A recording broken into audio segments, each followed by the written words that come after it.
Sunwoo listened to the recording 3 times. Not because he doubted what he heard the first time. Because the first time was for the facts, the second was for the detail, and the third was for the feeling. That specific, quiet internal process by which a man who has spent 15 years making consequential decisions confirms that he is not allowing emotion to outrun evidence. The evidence was clear. The voice was Claire's. The information she was sharing was specific, accurate, and classified to a circle of 4 people inside his organization. The channel it had arrived through was secure, which meant whoever sent it either had access to that channel or had found a way through it that his security team had not anticipated. Sunwoo made the most delicate decision on the most loyal person in his world based on a 3-minute recording that arrived anonymously on a Thursday night. Claire took one suitcase and said, "I understand why you believe I did," before she walked out. 3 days later, a doctor is going to walk into that study with a medical file. And whatever Sunwoo thought he understood about that recording, about that Thursday night, and about who in his circle was capable of constructing what he heard, none of it is going to survive the next conversation. Subscribe and hit the notification bell right now. Stay right here. This story does not go where you think it goes. 3 minutes and 47 seconds. He sat in the dark of his study for a long time after the third listen. He had married Claire 4 years ago with the full knowledge of what his world was and the full understanding that she was entering it knowingly. He had never been a man who deceived the people he chose to keep close. He had chosen her. She had chosen him. That transaction, in Sunwoo's understanding of loyalty, was the most binding contract in existence. 3 minutes and 47 seconds had dissolved it. He called his lawyer at 7 the following morning. By noon, the papers were filed. By 6 that evening, Claire Martinez was standing at the front gate of the estate she had lived in for 4 years with one suitcase and the expression of a woman processing something at a depth that had not yet reached her face. She said 2 things to the lawyer who handed her the documentation. She said, "I did not do this." And then she said, "But I understand why you all believe I did." Then she walked through the gate. And Sunwoo, watching through the study window, told himself he had made the right decision. The only possible decision. The one that the evidence required. He believed that for exactly 3 days. Claire Martinez had come into Sunwoo's world the way most things that mattered to him came. Without announcement and through a side door he had not been watching. They had met at a gallery opening 4.5 years ago.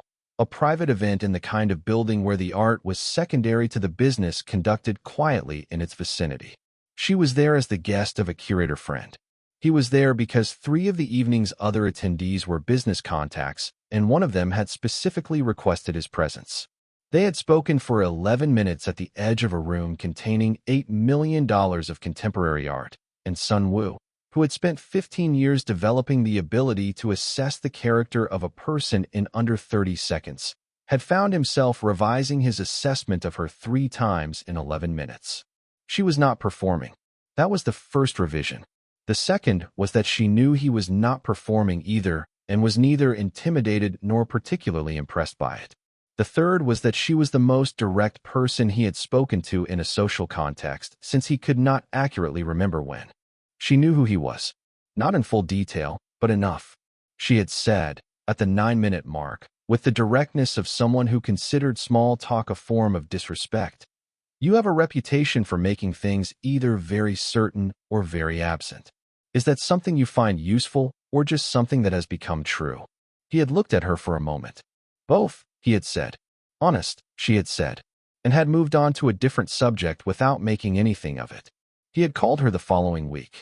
They had been married 14 months later, in a private ceremony with 12 people present. No performance, no excess, no guest list built around appearance. She had worn a dress in a shade of deep gold that she had chosen herself, and that had made his head of security, Ryan, whisper to the man beside him that the boss had done something right. For years of marriage had not produced a single moment that Sunwoo had cause to regret. Not a breach of confidence. Not a misalignment of loyalty. Not a question about where she stood or who she was standing with.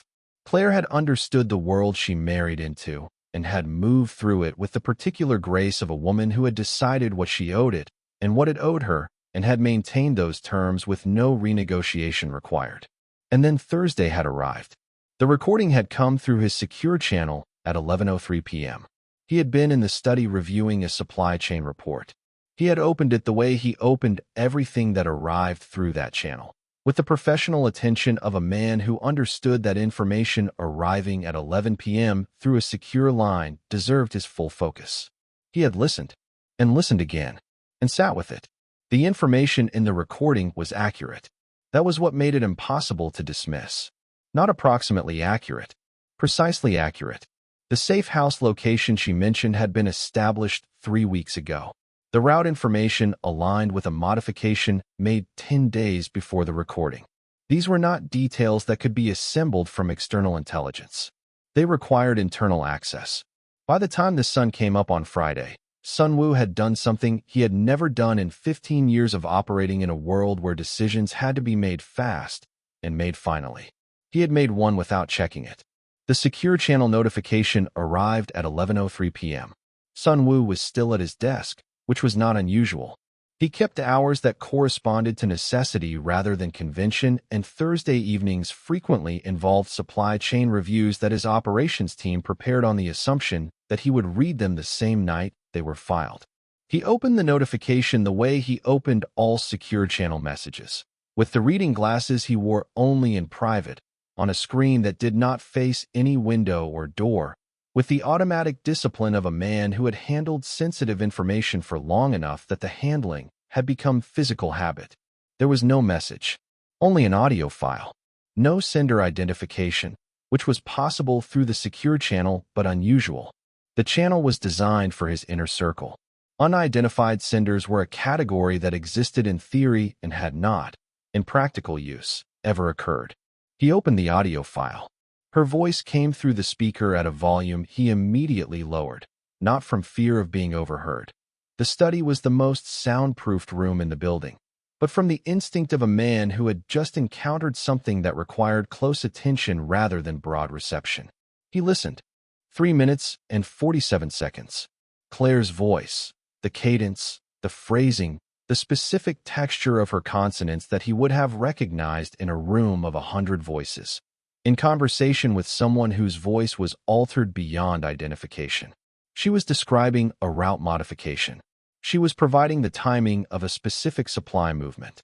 She was giving the location of the Selin safe house, which had been established 23 days ago, and which Sun Woo had communicated to exactly 4 people. His head of security Ryan, his senior lieutenant Jae-hyun, his logistics coordinator Pil-soo, and Claire herself, who had been present at the operational briefing because she managed the administrative documentation of the estate's internal accounts, some of which interfaced with supply chain logistics. He listened to the end. Then he started it from the beginning. The second listen was for detail.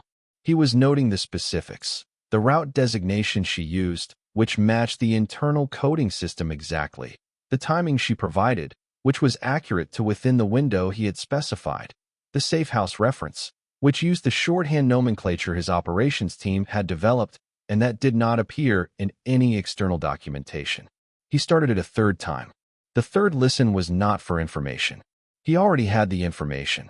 The third listen was for the feeling, that specific internal audit he performed when something significant was being processed, the one that asked, "Am I responding to what is actually here, or to what I am afraid is here?"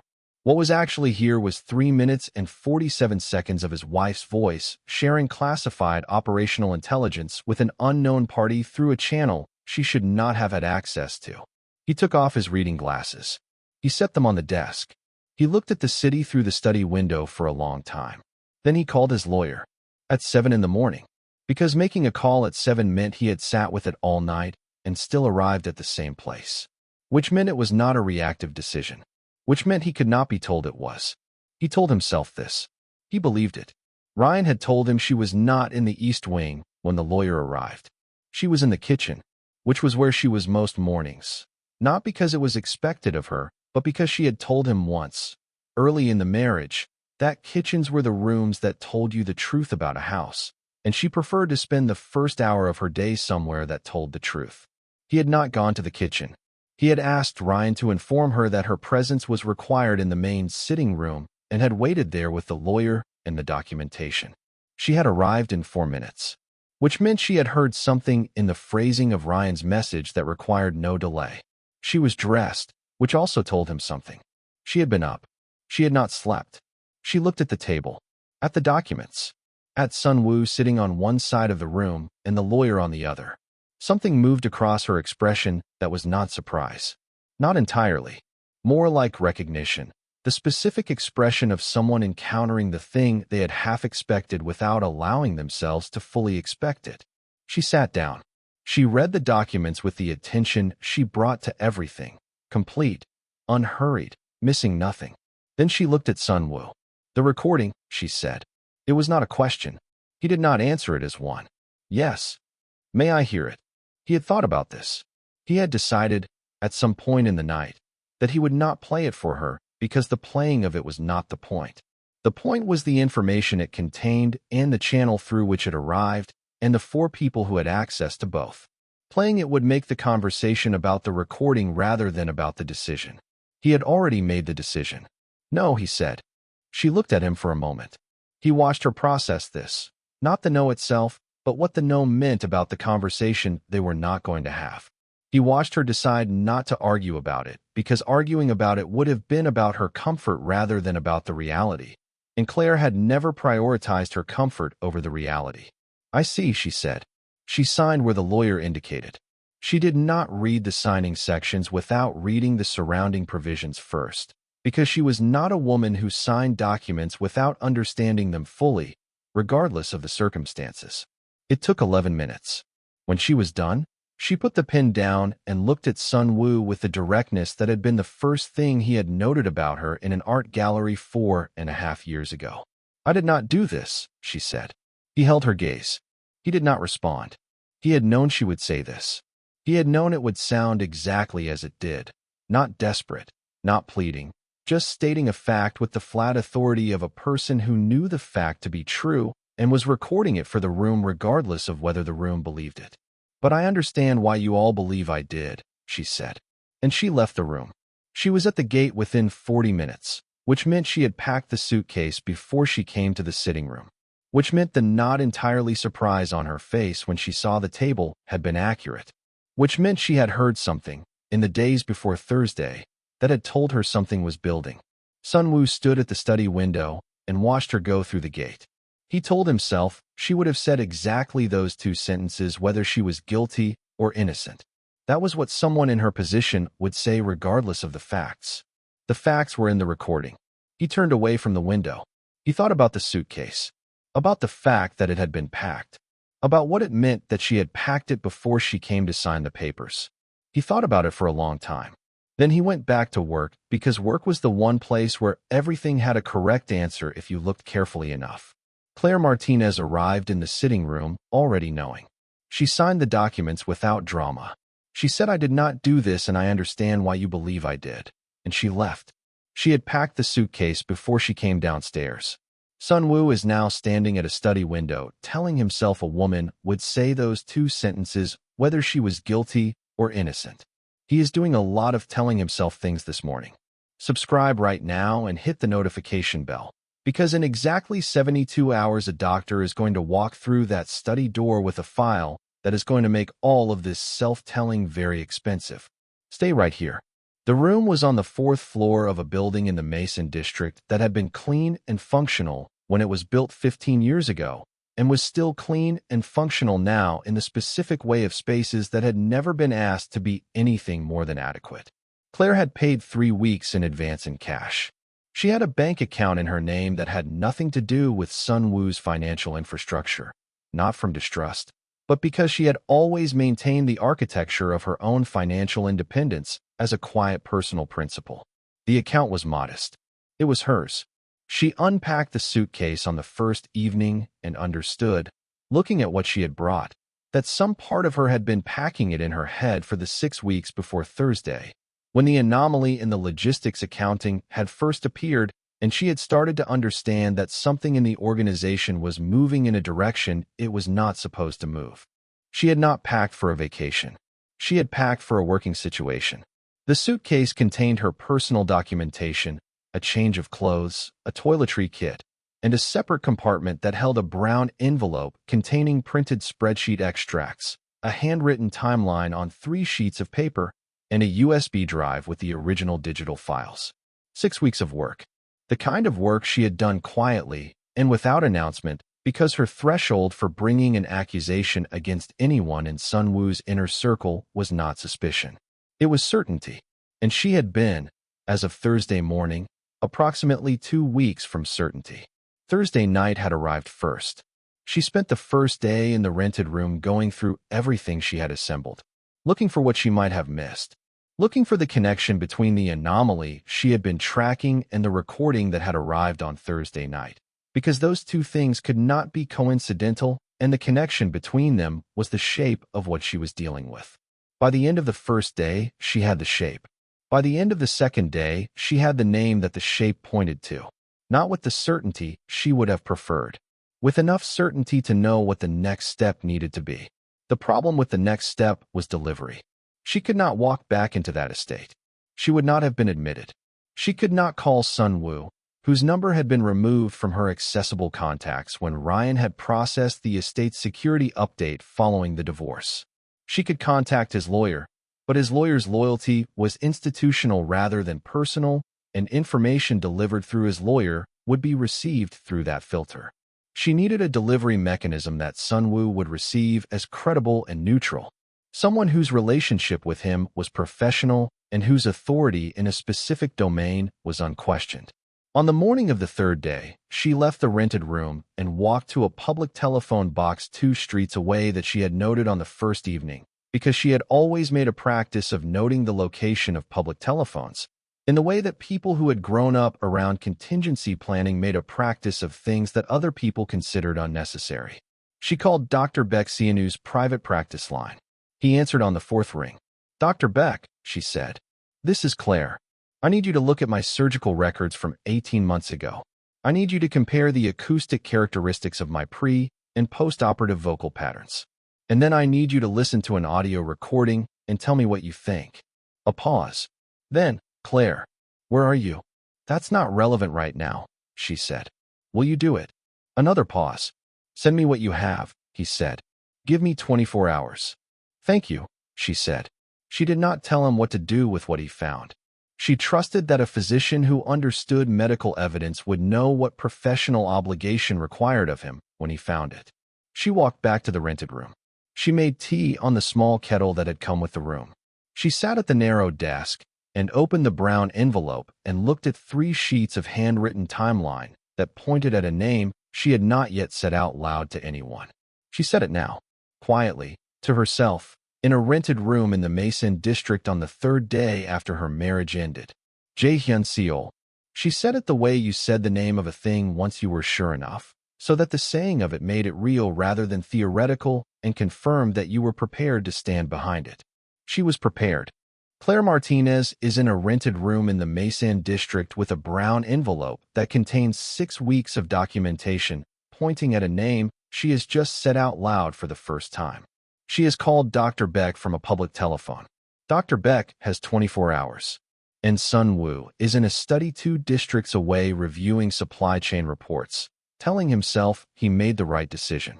Subscribe right now and stay close, because what Dr. Beck is about to find in those medical records is the thing that changes everything. And the name in Claire's envelope is going to change everything that comes after it. Dr. Beck Sinu arrived at the estate at 9:47 on Monday morning without an appointment. This was not something he had done before. He had been Sun Wu's private physician for 8 years, and their professional relationship was built on a schedule that both of them found efficient and on the mutual understanding that unannounced appearances were, in Sun Wu's world, generally the category of thing that required an immediate response. Ryan met him at the main entrance with the expression of a man trying to assess whether this was a medical emergency or something more complicated. "Is he unwell?" Ryan asked. "No," Dr. Beck said. "I need to speak with him. It is not medical." "It is," he paused. "He was." "The Thursday recording matches the pre-surgery acoustic profile," Dr. Beck said. He said it with the specific, precise flatness of a man delivering a clinical finding that he understands has consequences far beyond the clinical. not the post-surgery profile. The voice on that recording could not have been produced by Claire's vocal cords as they currently exist. Whoever created it used source material from before the surgery. The sitting room was very quiet. Sunwoo looked at the analysis document, at the waveform comparisons printed in 3 rows across 2 pages, at the percentage confidence levels in the forensic acoustics summary, at the clinical certainty of a finding that had been produced in 48 hours by a man who had no stake in its conclusion beyond professional accuracy. He did not say anything for a long time. "How long ago did she contact you?" he said finally. "Saturday morning," Dr. Beck said. "From a public phone. She did not ask me to advocate for her. She asked me to look at the medical file and reach my own conclusion." A pause. "She knew I would. She has always understood the difference between a request and a direction." Sunwoo looked at the file, at the second document, at the date of Claire's surgery 18 months ago that he had attended and subsequently not thought about because the recovery had been complete and the world had moved on. He had been in the consultation room. He had heard the word permanent. He had simply not been listening for it on Thursday night. He sent Dr. Beck home with the professional courtesy that had always characterized their interactions and then sat in the sitting room alone for 17 minutes. Not processing. He had processed during the conversation. He was now doing something else, identifying. The fabricated recording required 3 things. Pre-surgery audio of Claire's voice, which meant audio sourced from at least 18 months ago. Access to Sunwoo's secure communication channel, which was the most restricted system in the organization. And accurate operational intelligence, the route designation, the supply timing, the safe house location, that could only have come from someone inside his inner operational circle. He thought about who had all 3. Access to his secure channel, Ryan, Jae-hyun, Pil-soo, and his communication systems administrator Gwon-ho. For people, access to all 3 pieces of operational intelligence referenced in the recording, the specific route modification, the supply window, and the sell-in safe house. Ryan, Jae-hyun, Pil-soo, and Claire. The 4 people who had attended the operational briefing where all 3 pieces of information had been communicated together. Cross-referenced. The people with access to both the channel and all 3 intelligence pieces. Ryan, Jae-hyun, Pil-soo. He thought about Claire's 2 sentences in the sitting room on Friday morning. "I did not do this." And then, "I understand why you all believe I did." She had not said, "I understand why you believe I did." She had said, "you all," which meant she had walked into that room already knowing that the recording had been presented to more than one person before it reached him. That the loop of information surrounding it was not just him and the lawyer. He had shown the recording to Ryan on Friday morning before the lawyer arrived. Because Ryan was his head of security, and because an anonymous file arriving through a secure channel was a security matter that required his security head's assessment alongside Sunwoo's own. Ryan had listened to it and said, "The information is accurate. The voice is hers. I have no reason to doubt the recording." Jae-hyun had been in the building on Friday morning for a scheduled briefing. Sunwoo had not shown it to him. But Jae-hyun had been in the adjacent office when Sunwoo played it for Ryan. The sitting room wall between the offices was not soundproofed against deliberate listening. He thought about this. Then he thought about 6 weeks ago, when Claire had begun spending 2 additional hours each week at the administrative desk that interfaced with the supply chain logistics documentation. He had not asked about it because she frequently worked additional hours when the quarterly reporting period approached, and he had assumed this was the same. It had not been the quarterly reporting period. He called Pil-soo. "Pil-soo," he said when his logistics coordinator answered. "The administrative access logs for the supply chain documentation system. I need the last 8 weeks of activity for every user account with access." "I'll have it within the hour," Pil-soo said. "Including flagged anomaly reports that were reviewed internally and closed without escalation in the last year," Sunwoo said. "All of them." A pause. "There was one, 6 months ago." "Send it," Sunwoo said. "All of it." Within the hour. He ended the call. Ryan appeared in the doorway. "Should I be doing something?" "Not yet," Sunwoo said. He looked at his head of security, at the man who had told him on Friday morning that he had no reason to doubt the recording. "Ryan, where were you when I played the recording for you on Friday?" "The sitting room." "What?" Who was in the building at that time? Ryan's expression changed in a way that told Sun-woo he had just received information he had also not been looking for. Jae-hyun arrived at 8:40 for the 9 o'clock briefing. He was in the East office. Sun-woo nodded once. Give me the last 12 months of Jae-hyun's communication records. External channels only. Do not tell him you are doing this. Understood, Ryan said. He had been doing this long enough to understand when a direction was also a reckoning. Sun-woo has just spent 17 minutes alone in a sitting room and arrived at a list of 3 names. He has now requested communication records, access logs, and closed anomaly reports in a single phone call that lasted 40 seconds. Jae-hyun Seol is currently in this building for a scheduled briefing, completely unaware that the medical file has just been placed on the table. And Claire is in a rented room in the Mason district drinking tea from a small kettle that came with the room.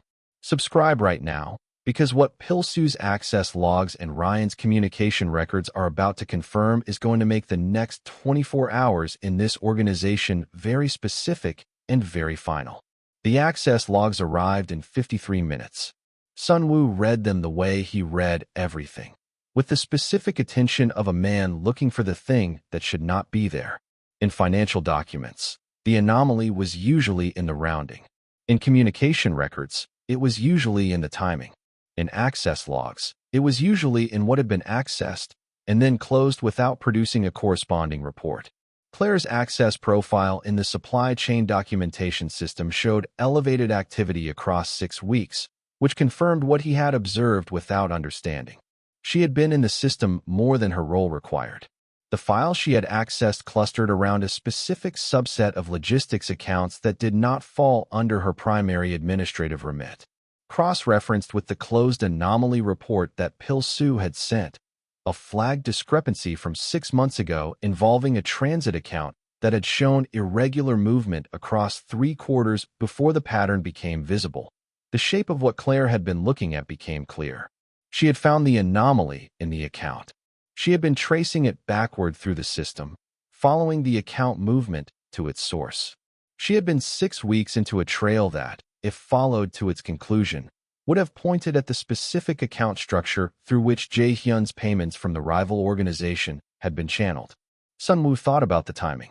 Claire had begun elevated access to the supply chain system approximately 3 weeks after the closed anomaly report, which meant she had found the anomaly report, understood that its closure was premature, and begun her own trace independently, which meant she had been, for 6 weeks before Thursday, quietly building the case against a member of his inner circle without telling him, because her threshold was certainty and she had not reached certainty yet. And Jae-hyun, who had been the one to close the anomaly report 6 months ago and who had access to the supply chain documentation system through his operational oversight role, would have been able to see that Claire was in the system and what she was looking at. He would have known she was getting close. The recording had been delivered the Thursday after she accessed the account structure that was 1 layer away from the one containing his name. Sun-woo sat with the arithmetic of this for a long time. The communication records arrived as he was finishing the access logs. Ryan had been efficient. The records covered 12 months of Jae-hyun's external channel communications. Sun-woo did not need to read all of them. He needed to look for the pattern he already suspected: regular communication with a number or identifier that should not appear in Jae-hyun's external contacts. He found it in the 3rd month of records. A number registered to a corporate entity with no public presence, appearing once every 3 to 5 weeks, duration always under 4 minutes, always from a channel Jae-hyun had designated as a supplier contact. Sun-woo did not need to identify the number further. He would have it identified. But he already knew what the identification would return, in the same way he had known the answer to the accounting audit would confirm what the access logs already showed. He called Ryan. Jae-hyun is in the building, Sun-woo said. He's been waiting for the 9 o'clock briefing, Ryan said, which was 2 hours ago. Keep him there, Sun-woo said. Do not let him access any external communication channel. A pause. And find me Claire's location. A silence on Ryan's end. Then, you want me to find Claire. I want you to find the rented room she is in and give me the address. Sun-woo. Ryan. Yes. Give me 20 minutes. Sun Wu looked at the access logs and the communication records laid out across his desk. At 6 weeks of Claire's work in the system, at a trail she had been following toward a name she had not yet been certain enough to say. He stood up. He put on his jacket. He did not wait for Ryan's 20 minutes. He called Ryan back after 8. The Mason District. 4th floor. Do you have a building number yet? How did you? She would choose a district she knew. She grew up near Mason. He was already moving. Building number, Ryan. She heard the knock and knew. Not because she had been waiting for it. She had not been waiting for it. She had been sitting at the narrow desk with the brown envelope open in front of her and the handwritten timeline on 3 sheets of paper and the access to a system she no longer had credentials for, and she had been thinking about what the next step was when the knock came. She opened the door. Sun Wu was standing in the corridor of a building in the Mason district in a suit that had not come off a rack, which was always the case, with the expression of a man who had done something that cost him something and had arrived at the place where the cost needed to be acknowledged. She looked at him for a moment. Then she stepped back and let him in. The room was small. He took it in the way he took in all rooms, quickly and completely. The narrow bed, the small desk, the kettle that had come with the room, the blue suitcase standing open against the wall with its contents clearly visible, clothes, a toiletry kit, and the separate compartment containing the brown envelope. He looked at the envelope. She picked it up from the desk. She placed it on the bed between them. She opened it and laid out the contents. The printed spreadsheet extracts, the 3 sheets of handwritten timeline, the USB drive. 6 weeks, she said. I found the anomaly in the transit account through the quarterly cross-reference. The closed anomaly report flagged it 6 months ago. It was closed without a root cause conclusion, which is not standard procedure and which I thought was an administrative error at first. She looked at the timeline sheets. It was not an administrative error. Sun Wu looked at the spreadsheet extracts, at the account movement pattern printed across 4 pages. He looked at it for a long time. Then he looked at her. The account structure, he said, is the same structure that appeared in the 2018 internal audit, she said, which I found in the historical records when I was looking for precedent. That audit was inconclusive. It was closed by Jae-hyun, he said. She looked at him. You already knew. I arrived at it this morning. You arrived at it more slowly because you were more careful. He looked at the timeline sheets. How close were you? 2 weeks from certainty, she said. Maybe 3. I needed the account origination records, which require a level of access I do not have. I was going to ask Pil-Su for a system query without explaining why, which would have given me the records without requiring me to name what I was looking for yet. She paused. Thursday arrived before I got to Pil-Su. The room was quiet.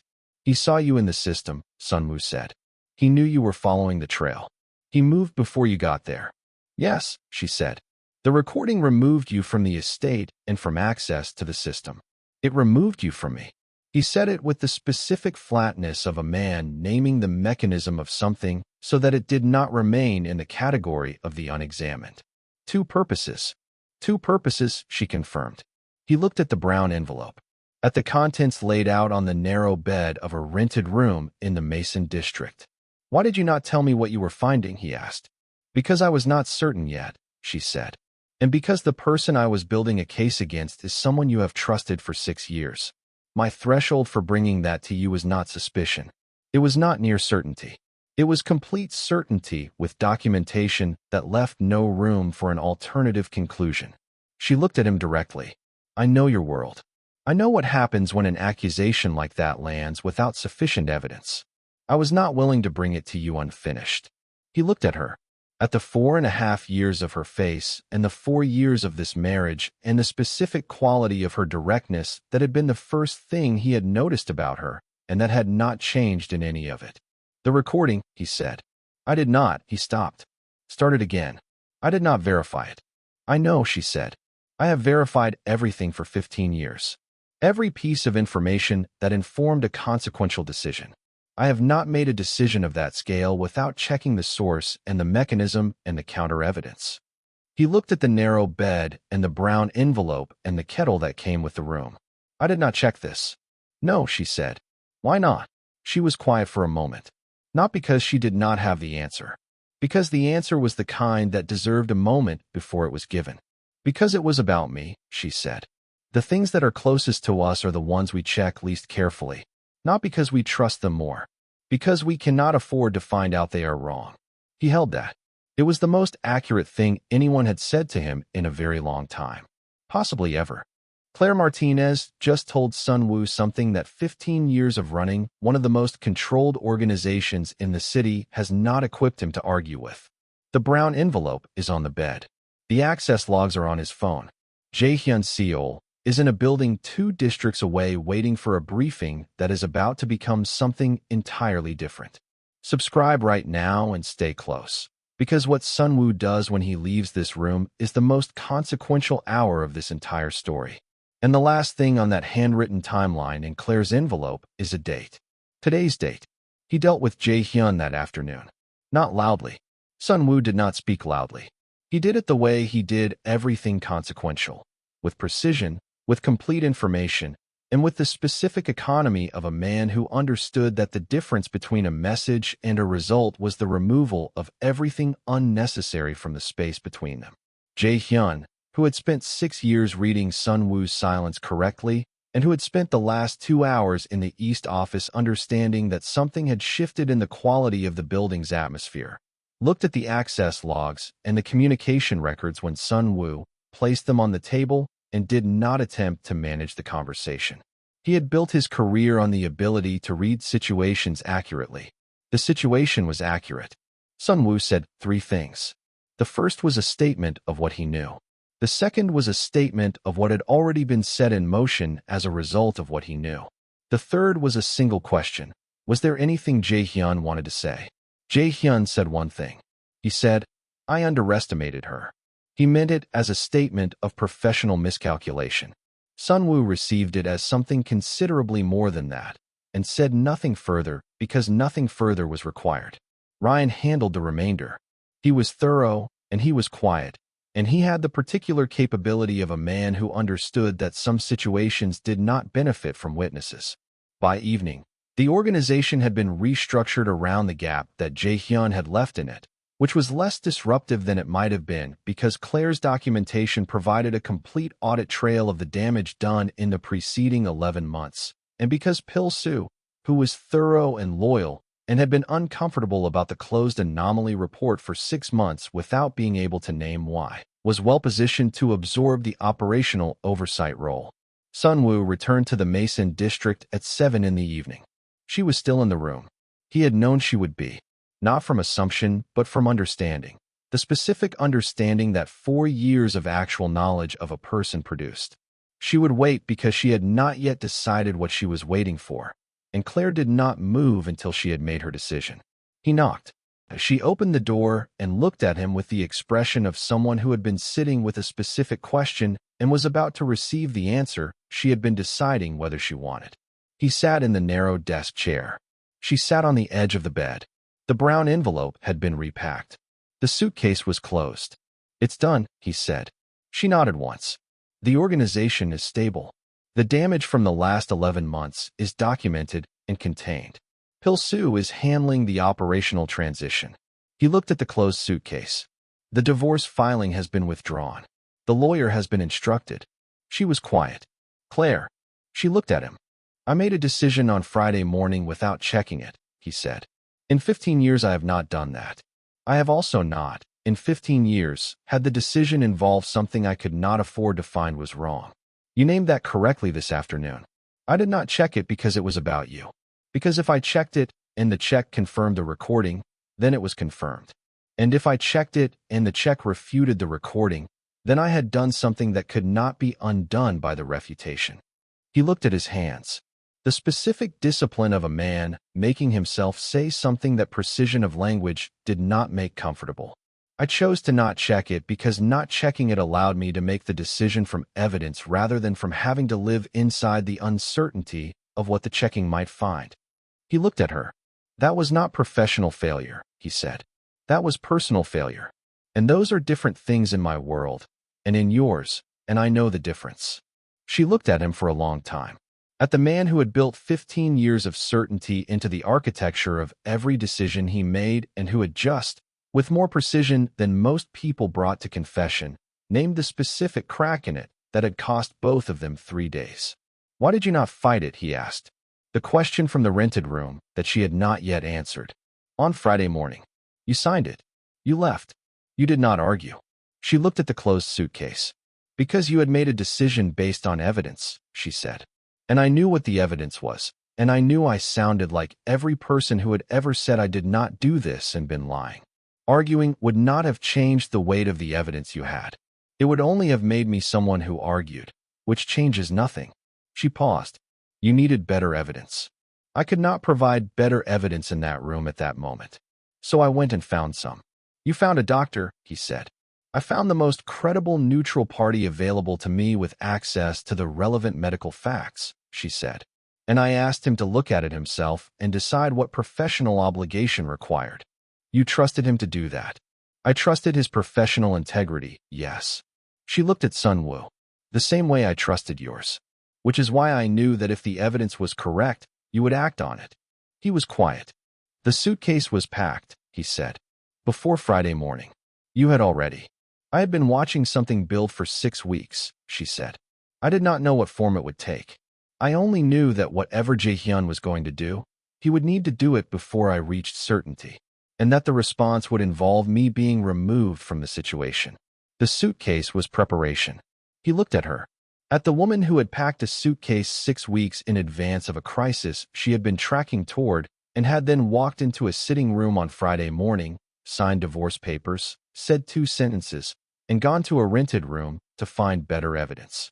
"You could have told me," he said, "about the anomaly 6 weeks ago." "I could have," she said. "And if I had brought you an accusation against Jae-hyun with 6 weeks of incomplete documentation, and you had investigated and not found sufficient confirmation, which you would not have, because I was still 2 weeks from certainty, then Jae-hyun would have known I had moved, and the evidence trail would have been closed. And a man who had already been managing the organization's information flow for 6 years would have been very good at closing it." She looked at him. "I needed it to be complete before it was moved on. I know your world. I knew that incomplete was worse than nothing." He nodded. She was right. She had always been right about things in his world in the specific way of someone who understood the logic of it without being governed by its psychology. "The divorce filing," he said. "The withdrawal is already processed. The legal status is unchanged." He looked at her directly. "The personal status is what I am here to discuss." She looked back at him. "Ask what you came to ask," she said. He asked, not with a speech, not with anything that required more words than the question itself. He had spent 15 years understanding that the most consequential things were said with the least ornamentation. She was quiet for a long time afterward, long enough that the kettle that came with the room made the small tick of a heating element settling in the quiet. Then she said, "You will check next time." Not a question, a condition, delivered with the directness of a woman who had always known the difference between a request and a requirement, and who understood that this particular requirement was the one that made everything else possible. "Yes," he said. Simple, without qualification. She picked up the closed suitcase. She set it on the bed. She opened it. She did not take things out. She looked at it for a moment, at the contents, at the brown envelope in its separate compartment, at the 3 weeks advance rent she had paid in cash that was now 4 days into its first week. Then she closed it again. "You should get the estate systems access reinstated before morning," she said. "Pil-Soo is going to need a complete account audit for the last 11 months, and I know the system better than anyone you have left in the building." He looked at her. She looked back at him with the expression she had worn in an art gallery 4.5 years ago when she had asked him a direct question and waited for an honest answer with the patience of a woman who had decided that honest answers were worth whatever they cost. He picked up the suitcase. She picked up her coat, and they walked out of the rented room in the Mason district and down 4 flights of stairs and into a car that had been waiting because he had known. In the way he had always known things about Claire with a certainty he had only failed to apply once in 4 years, that the conversation was going to end this way. Jae-hyun Seol had been certain that removing Claire would destabilize the one thing in Sunwoo's world that no external force had managed to touch. He had been right that she was the most important variable in the equation. He had miscalculated the direction that importance ran, and he had not known about the surgery, which had been, in the end, the one piece of information that the most carefully constructed fabrication could not account for. The car pulled away from the Mason district. The brown envelope was in the suitcase. The suitcase was in the boot. 3 days and 3 minutes and 47 seconds of a recording that had not been Claire's voice were in the past, where Sun Woo had already filed them in the specific way he filed things that had been examined completely and required no further examination. Some things you verified before acting. He had learned, at a cost he would not underestimate again, that the things closest to you were the ones that required the most careful verification, not the least. End of part 1. So real talk. Jaehyun Seol built a fabrication precise enough to end a marriage in 12 hours. He sourced pre-surgery audio, accessed a secure communication channel, used accurate operational intelligence, and deployed it at the exact moment Claire was 2 weeks from certainty about his name. He miscalculated one thing. A laryngeal procedure from 18 months ago that permanently changed 3 acoustic characteristics of Claire's vocal cords. The details Sun Woo had been present for, had heard described as permanent, and had not been listening for on a Thursday night. If this story held you from the first listen to a recording played 3 times in a dark study, subscribe right now and tell us in the comments. At what moment did you suspect the recording was fabricated? And was the moment Claire packed the suitcase before she came downstairs the moment you understood exactly who she was? Drop your answers below. We read every single one. Part 2 is coming. The 11-month account audit. What Pil-Soo finds when Claire runs the complete trace, and what happens when the rival organization discovers that the asset they were counting on has been removed from the equation permanently. Stay close.